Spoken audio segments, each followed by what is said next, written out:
Voici un hall de sport on ne peut plus classique. Des élèves s'entraînent, le professeur donne des conseils. Ailleurs, au même moment, sur la piste d'athlétisme de jambes, les ados enchaînent les sprints ou les sauts en hauteur. Plus loin encore, bien plus loin, à Liège, d'autres sillonnent les rues ensoleillées du cadre enchanteur de la citadelle. Bref, pas de Chromebook. Assez rassurant pour un cours d'éducation physique, non ? Je ne suis pas un grand fan de numérique et j'utilise relativement peu. Au début, ça pouvait être un peu quelque chose qui semblait ne pas nous concerner. Et si je vous disais que les professeurs d'éducation physique ne sont pas les moins motivés par le projet rentrée numérique ? Dans mes attributions, j'ai en charge le sport études athlétisme et au niveau informatique, j'étais très très loin. Je me décris comme un cro-magnon de l'informatique, il n'y a pas si longtemps que ça.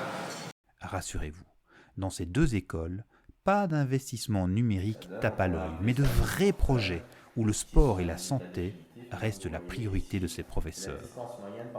Avec plusieurs collègues, on a eu des réunions et ça a abouti sur un constat, c'est qu'on voulait absolument que les élèves soient motivés à continuer à faire de l'activité physique.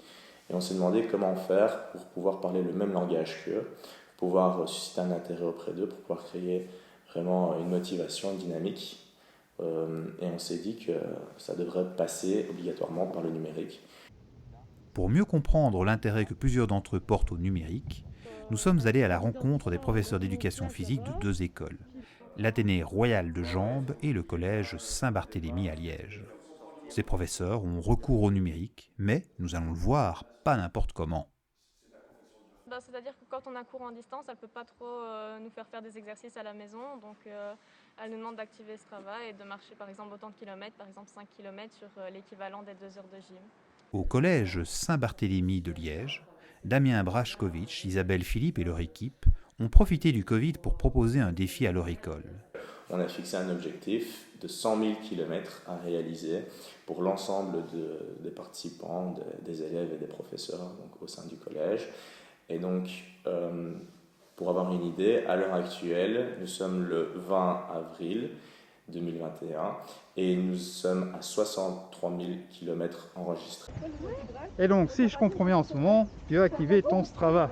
Mais pas que moi en fait, toutes les élèves. Donc on a chacune son compte sur Strava, avec elles ont comme identifiant leur nom de classe d'abord, puis leur nom prénom. Et on a toutes rejoint le club Saint-Barthélemy. Et c'est par là que Ivan sait combien de kilomètres chacun a fait. Professeurs et élèves s'affrontent au sein d'une campagne orchestrée par la Fondation Damien, où les kilomètres engrangés à vélo, à pied ou à la nage sauvent des vies, moyennant parrainage. On leur a demandé d'installer Strava. Pendant qu'on était en train de faire toutes ces démarches en leur demandant d'installer Strava, on faisait des tutos pour qu'ils puissent l'installer à distance, pour qu'ils sachent comment organiser leur confidentialité, etc. au sein de l'application. Eh bien, on a eu un appel de notre collègue Dominique Jacquemin, qui est lui prof de maths et qui est un peu l'ambassadeur ici de l'Action Damien au collège, avec d'autres professeurs. L'Action Damien, de son côté, avait décidé d'utiliser la même application que nous. Donc c'était vraiment, ça tombait super bien, quoi, parce que du coup, là, on avait le soutien de Dominique pour investir les élèves, et d'ailleurs, ça a super bien marché. Ouais, je faisais en moyenne 5 km par jour et je me disais, essaye de faire un peu moins de temps demain, et en même temps, c'était un défi personnel et ça a aidé l'Action Damien, du coup, je trouvais ça bien. L'année passée, leur école a même terminé en première position du challenge proposé par cette fondation. Des milliers de kilomètres pour plusieurs vies sauvées. Et le numérique là-dedans ?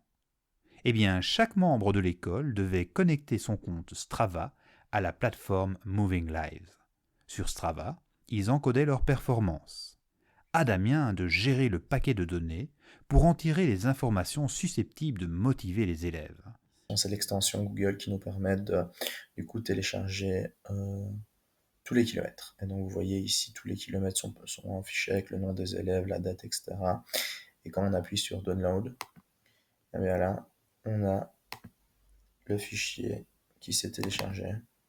Et lorsque nous l'ouvrons, vous voyez que on voit ici sur la première ligne l'étude d'activité, puis on voit le nom de l'élève, la distance, la date puis la distance. L'idée, c'est de, après, regrouper toutes les informations sur le fichier que je viens de télécharger pour les copier-coller dans la base de données ici, donc vraiment la banque de données où figurent toutes les activités du premier jour jusqu'à aujourd'hui.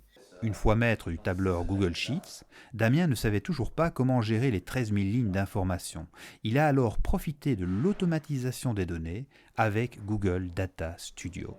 Et donc le Data Studio que vous voyez ici permet aux élèves d'aller via un simple lien, cliquer dessus et voir les kilomètres qu'on a parcourus depuis le début du challenge jusqu'à aujourd'hui et le nombre de kilomètres qui nous reste à parcourir.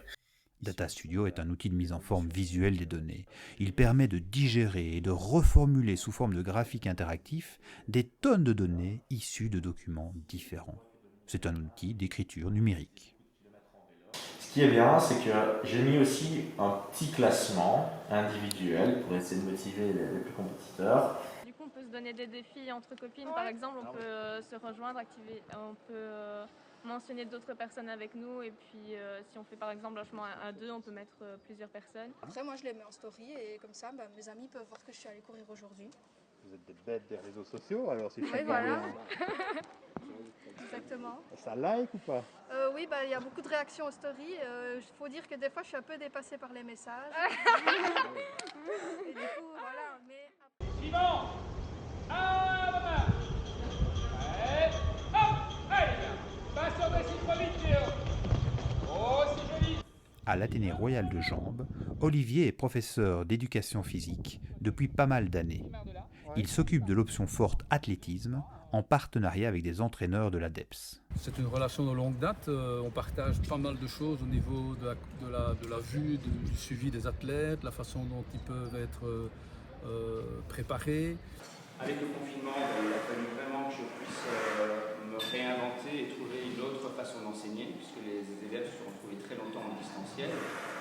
De fait, Olivier a travaillé d'arrache-pied cette année pour intégrer le numérique dans ses cours.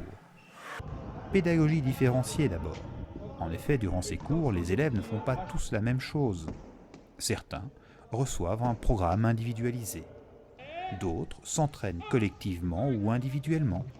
Tous peuvent découvrir leurs consignes via leur smartphone. La particularité de l'athlétisme, c'est que chaque athlète a une programmation différente. Dans notre option, ils ont des âges différents, ils ont des catégories différentes. Et donc on est vraiment sur un travail personnalisé.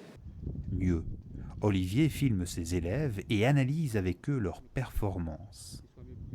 Ouais, c'est important parce que, par exemple, quand on fait des entraînements de son hauteur ou même du sprint, voilà, le fait de filmer, pour moi, non seulement pour moi l'athlète, ça me permet d'avoir des vidéos et de visualiser ma course et de voir un petit peu ce que je peux corriger moi-même. Et au niveau de l'entraîneur, ça lui permet aussi de voir mes fautes et essayer de m'aiguiller avec des images à l'appui, quoi.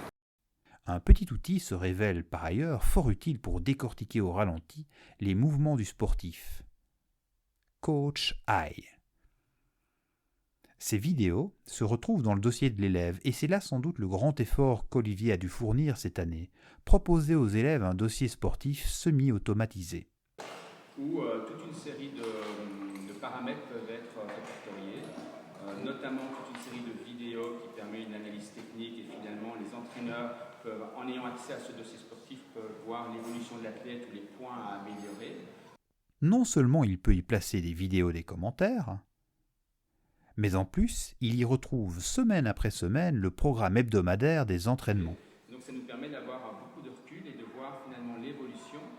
En fonction des blessures, on peut parfois aussi se dire tiens, il y a des choses qui n'ont pas été, qu'il faut améliorer. Pour moi, c'est pas forcément un plus, mais pour lui, je peux comprendre que c'est quand même intéressant parce qu'il peut suivre tous ses élèves comme ça. En fait. Je pense que les athlètes sont acteurs beaucoup plus de leur pratique sportive. Petit inconvénient là-dedans, c'est que l'élève doit penser lui-même à remplir la plateforme chaque semaine. Et ça, je pense que tous les élèves ne pensent pas forcément. Mais moi, en tant que demi-fondeuse, c'est intéressant aussi. Comme ça, il y a une meilleure cohésion entre l'entraîneur, moi et l'entraîneur du club. Olivier aurait pu s'arrêter en si beau chemin, mais il rêve de pousser la collaboration avec les athlètes et leurs entraîneurs plus loin. Donc moi, ce que j'aimerais, c'est impliquer de manière beaucoup plus active chaque entraîneur. Pour l'instant, on a ciblé 2 entraîneurs avec lesquels on travaille, mais la logique voudrait qu'on puisse travailler avec tous les entraîneurs qui ont en charge des des athlètes qui sont dans notre sport-études. Au niveau du tronc commun, on a voulu également faire un carnet de bord de l'élève pour voir un petit peu, pour leur donner des conseils, pour voir un petit peu leur évolution sur leur scolarité.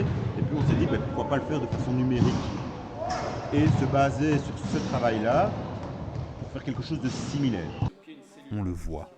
Dans ces deux écoles, le numérique est et doit rester un outil au service des professeurs d'éducation physique. Filmer les performances des élèves, proposer des ressources pour individualiser les apprentissages selon les besoins des athlètes, disposer d'un dossier contenant leurs performances sportives au fil du temps, générer l'émulation entre apprenants, autant de gestes que facilite le numérique et qui apportent un vrai plus à ces éducateurs.